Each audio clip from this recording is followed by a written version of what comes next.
Y empiezo con 3.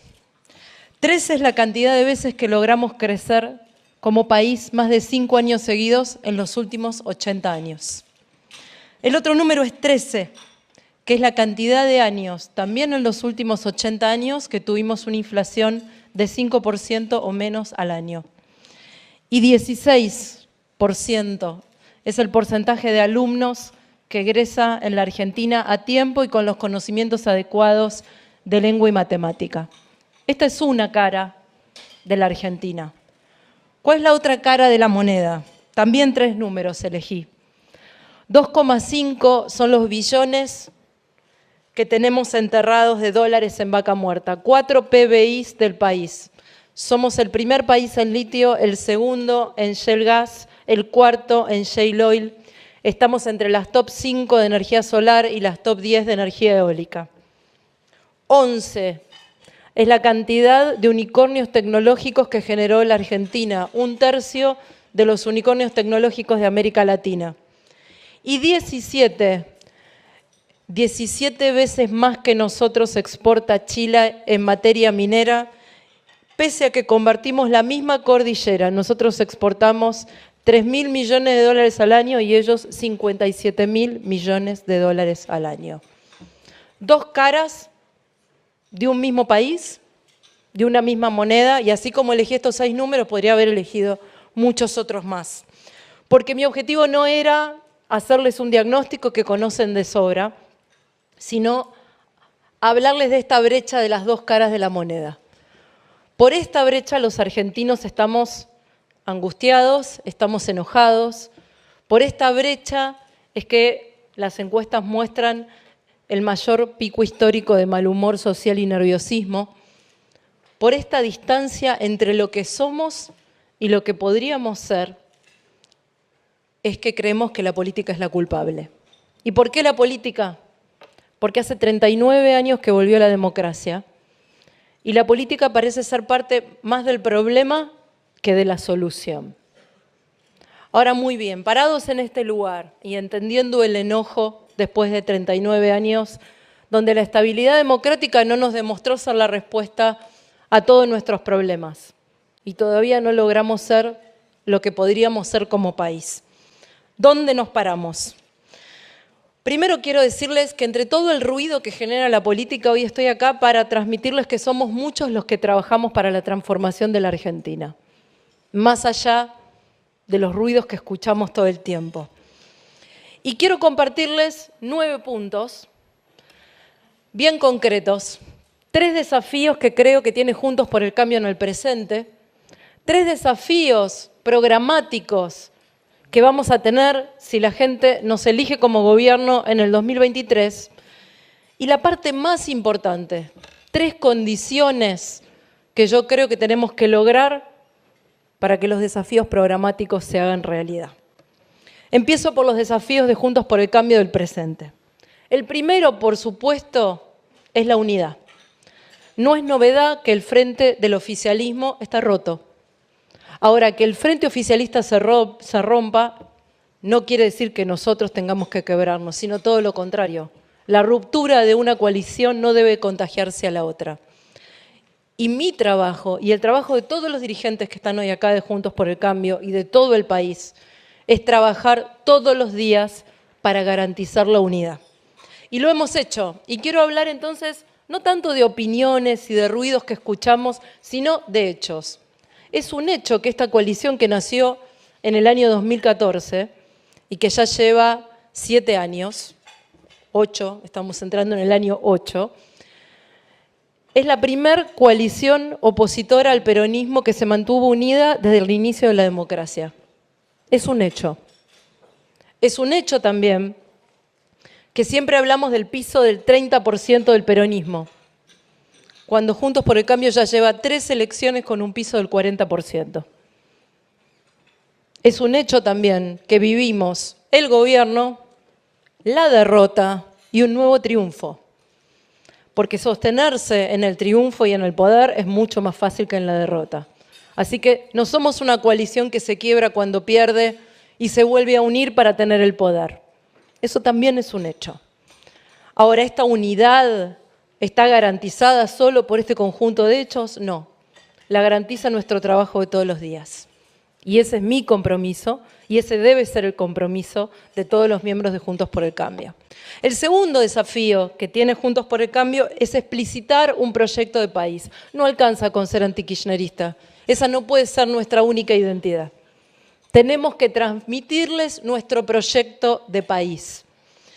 Hoy están muy claros los valores que representamos, pero también está claro que frente a la incertidumbre, la improvisación, la falta de respuestas, a veces hasta el sentir que el gobierno vive una realidad paralela, que no es la nuestra.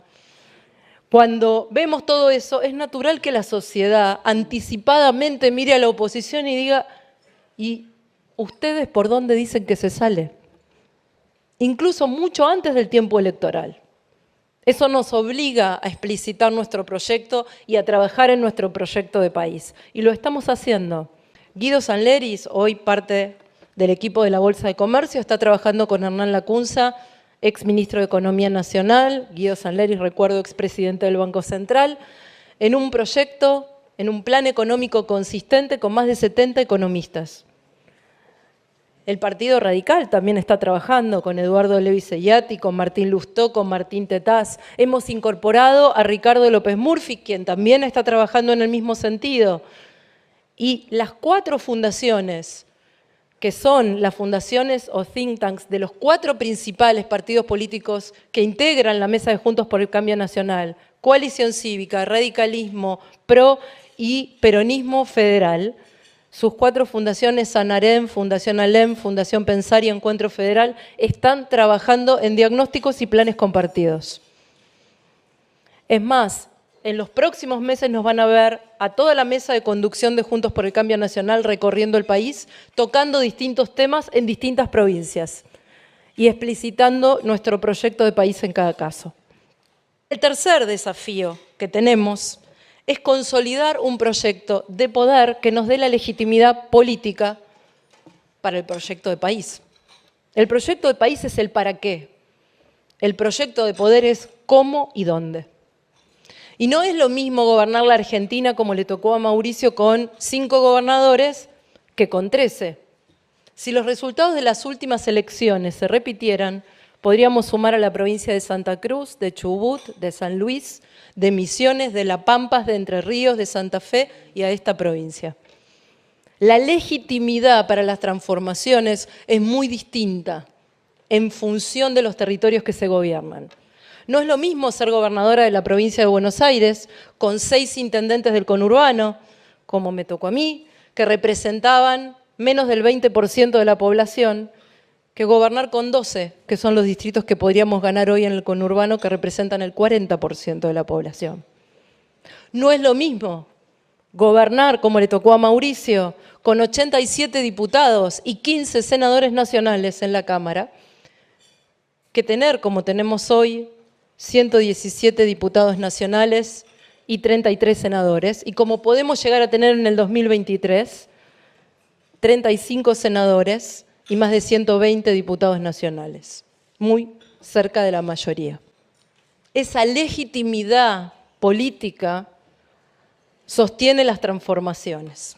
Por eso en el 2023 necesitamos no solo ganar, sino ganar arrolladoramente, si queremos transformar el país de verdad, y en cada lugar de la Argentina. Y para eso, como espacio político, tenemos que tener la generosidad de identificar quién puede lograr ese objetivo de poder en cada rincón del país. Por supuesto que en todo proyecto político hay tensiones, ambiciones, egos, proyectos individuales, pero eso no puede estar por encima del objetivo de quién puede representar mejor a Juntos por el Cambio en cada lugar. ¿Por qué? Porque frente a la continuidad del proyecto de gobierno actual, ustedes mejor que nadie saben, porque trabajan en la producción, porque trabajan en el camino del sector privado, del esfuerzo, del mérito, que nuestra cancha se va a achicar. Se achica la cancha de la resistencia, de la libertad y se achica la cancha del progreso. Por eso este es un momento de la Argentina donde se necesita más grandeza que nunca, para elegir a los que estén mejor capacitados de garantizar ese triunfo y de derrotar este modelo agotado del que nos acaba de hablar Guido. Juntos por el Cambio no puede ser una multiplicidad de proyectos individuales. Por eso este es un momento de la Argentina donde se necesita más grandeza que nunca, para elegir a los que estén mejor capacitados de garantizar ese triunfo y de derrotar este modelo agotado del que nos acaba de hablar Guido. Juntos por el Cambio no puede ser una multiplicidad de proyectos individuales. No nacimos para eso. Nacimos para transformar la Argentina. Y para eso la política tiene que recuperar liderazgo, tiene que recuperar grandeza, tiene que acercarse a los valores de empatía y de verdad. No podemos construir política a 2 años, pensando solamente en una elección. Por eso, y quiero ser clara, cuando me preguntan si quiero ser presidenta, digo, claro, me gustaría. Pero esa pregunta, más allá de mi respuesta, es anecdótica. Y es anecdótica por 3 razones. La primera, porque hoy tenemos problemas mucho más urgentes que definir candidaturas. La segunda, porque un presidente, ni este, ni quien asuma en el 23, va a poder transformar la Argentina en un mandato de 4 años, y solo. Y después me voy a ampliar un poquito más sobre ese tema. Y la tercera, y esto es más personal, porque en toda mi trayectoria política, un cargo nunca definió mis acciones.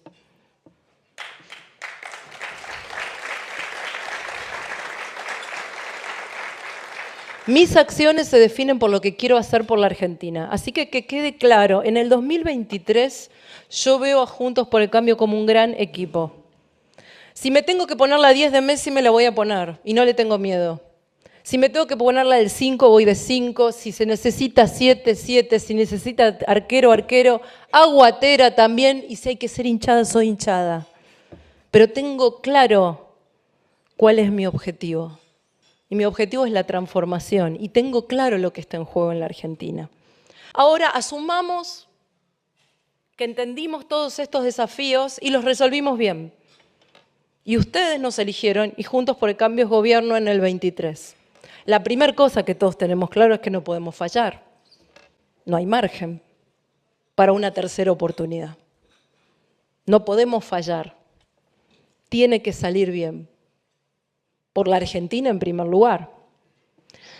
¿Y cuáles son los 3 desafíos que tenemos que resolver si somos gobierno? O por lo menos empezar a encarar. El primero está claro y habló Guido mucho mejor de lo que lo puedo hacer yo. Es un plan económico consistente. Argentina vive en la incertidumbre desde hace años. Primero nos pareció que la incertidumbre la había traído la pandemia y que cuando se fuera la pandemia, eso iba a desaparecer. La incertidumbre sigue y sigue porque no hay rumbo. No hay un rumbo definido, no hay un camino. Tiene que haber un plan que no sea un plan zafar o llegar a la elección intermedia o un plan para llegar al 27.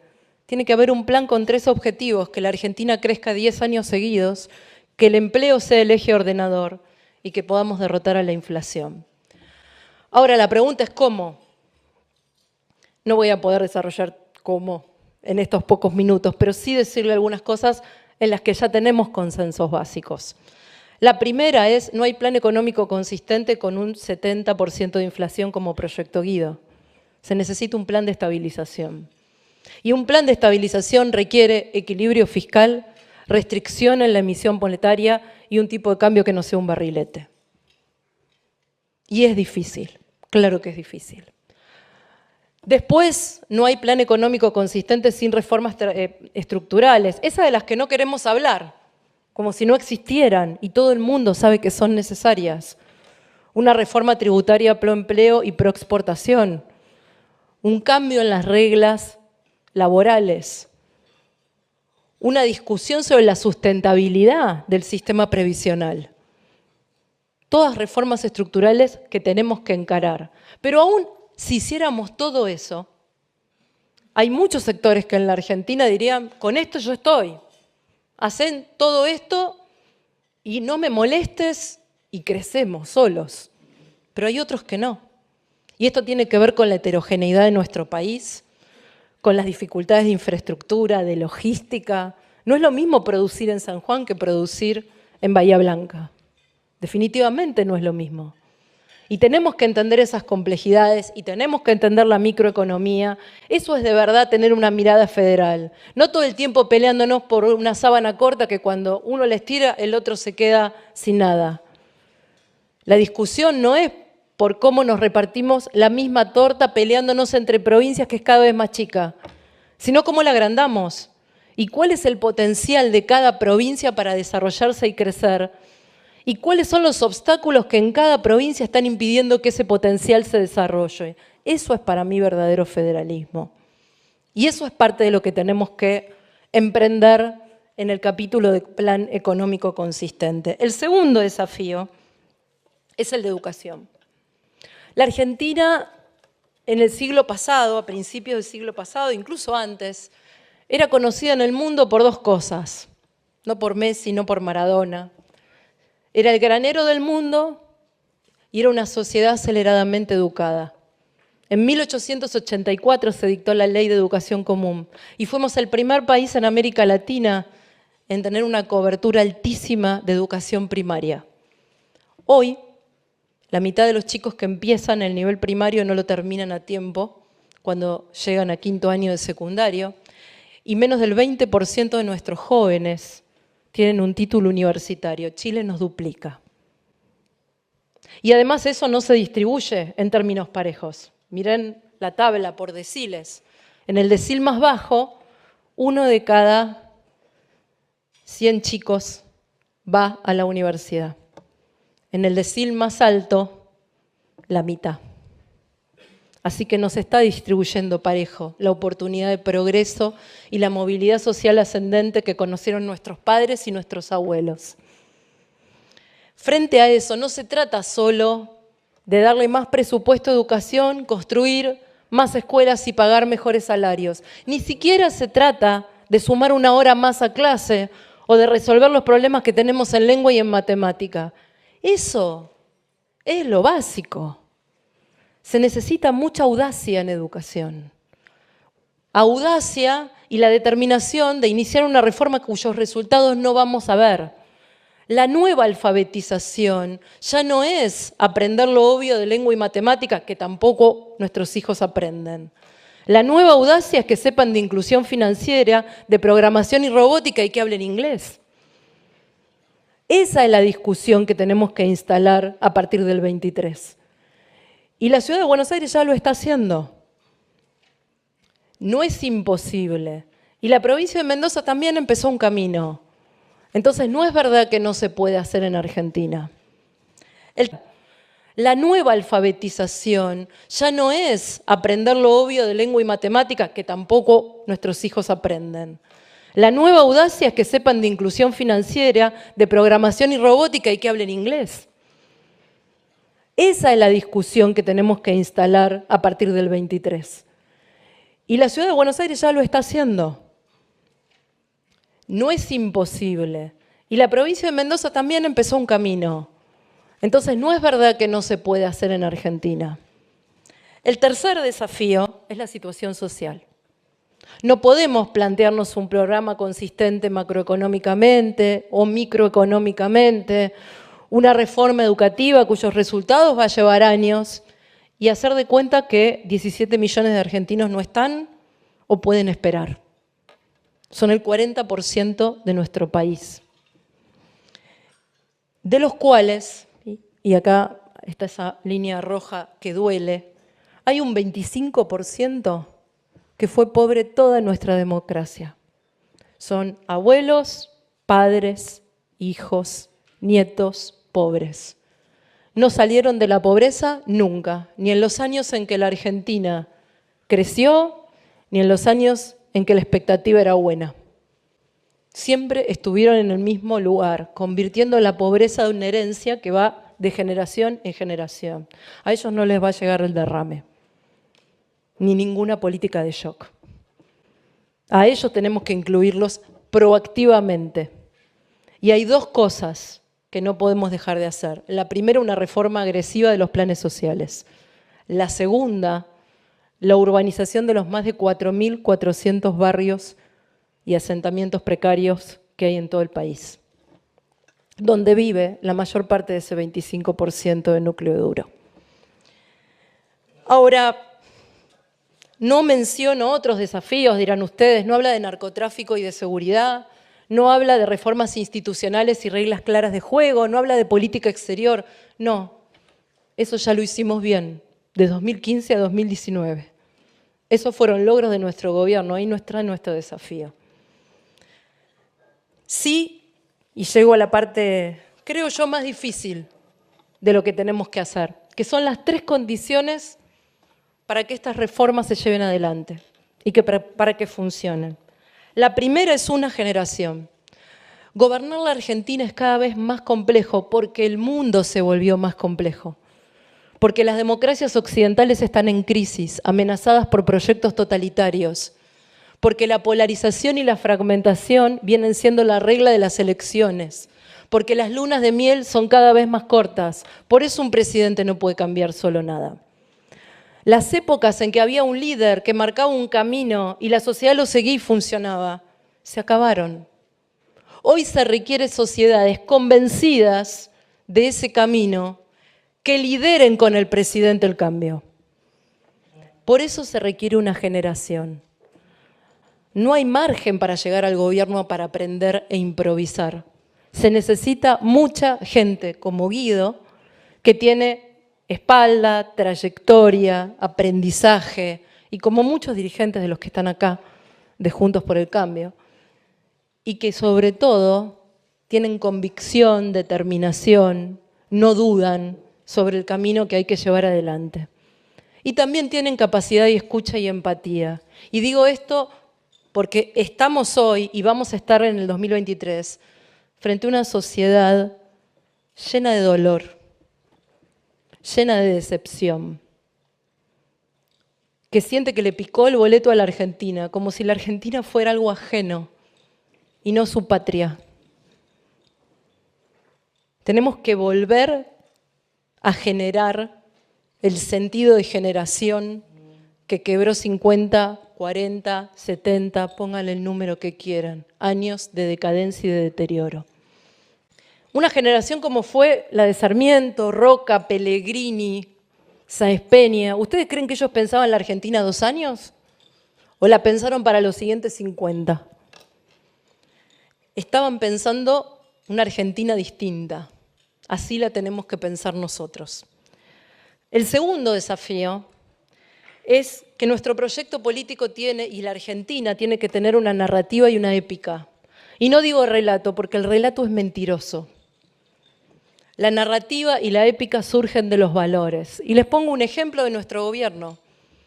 Mauricio, Patricia, en mi caso, peleamos en serio contra las mafias, no era una puesta en escena. Por eso hubo tantos presos que nunca habían ido presos antes. Porque le queríamos dar un mensaje claro a la sociedad de que el respeto a la ley importa, que no da lo mismo hacer las cosas bien que hacerlas mal, que la impunidad no iba a ser tolerada, al costo que fuera, y la sociedad nos acompañó. No es que nosotros fuimos valientes, siempre lo digo cuando alguien me dice, no, porque ustedes dieron pelea, fueron valientes. No, no. Nosotros éramos la cara visible de una sociedad que quería pelear contra esa impunidad y contra esas mafias, que no aguantaba más, que pedía a gritos un cambio en esos lugares. Lo tercero y último, y con esto cierro, es la ejemplaridad. Para poder gobernar con éxito tenemos que ser ejemplares. No hay margen para gobernar en una sociedad que piensa que la política vive mejor que ellos, con privilegios y con ganancias mucho más altas que las suyas. Si le vamos a pedir un esfuerzo largo para una Argentina que crezca 10 años seguidos, que tenga empleo, que baje la inflación, a todos los argentinos, los políticos nos tenemos que poner primero en la fila. La Madre Teresa decía, hay que dar hasta que duela. Bueno, yo digo, la política tiene que cortar sus privilegios y sus costos hasta que duela.